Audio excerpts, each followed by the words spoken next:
Welcome to மெய்யொலி maths. இன்றைக்கி நம்ம சமச்சீர் கல்வி 9th ஸ்டாண்டர்ட் 7.1 9th சம் போட போகிறோம். A land is the shape of rhombus. The perimeter of the land is 160 meter and one of the diagonal is 48 meter. Find the area of the land. இது rhombus. இதில் diagonal மட்டும் கொடுத்துட்டாங்க 48. இது எல்லாம் பெரிமீட்டர்னு எல்லா சைடும் சேர்த்து 160 கொடுத்துட்டாங்க. பெரிமீட்டர் ஆஃப் த ரோம்பஸ் வந்து 160 மீட்டர். 4 into side 160.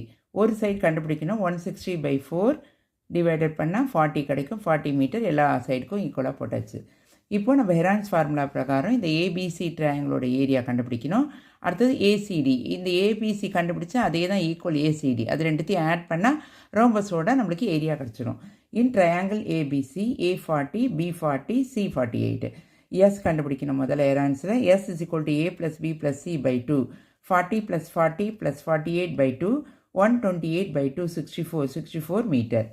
இப்போ area of the triangle ABC வந்து root of S S minus A S minus B and S minus C.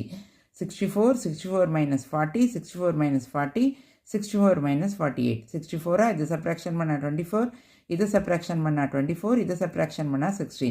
இதை நல்லா விரித்து போட போகிறோம். 64 8 8 சார் 24 2 24 இருக்கா 2 24 போட்டோம். 16 இருக்கா 4 4 சார் 16. 8 தனியாக வெளில எடுக்கிறோம், 24 தனியாக வெளில எடுக்கிறோம், 4 தனியாக வெளில எடுக்கிறோம். இது 3 மல்டிப்ளை பண்ணால் 768 metre square. That is ABC ட்ரையாங்கிளோட ஏரியா. அதே தான் இந்த ட்ரையாங்கிளோட ஏரியா. இது ரெண்டுத்தையும் அடுத்தது ஆட் பண்ண போகிறோம். Area of rhombus of land என்னென்னா area of triangle ABC area of triangle ACD ரெண்டு ஈக்குவல்ன்றதுனால 768. இதுக்கும் 768 ஆட் பண்ணால் 1536 மீட்டர் ஸ்கொயர். என் சேனலை சப்ஸ்கிரைப் பண்ணுங்கள், ஷேர் பண்ணுங்கள், லைக் பண்ணுங்கள். தேங்க்யூ.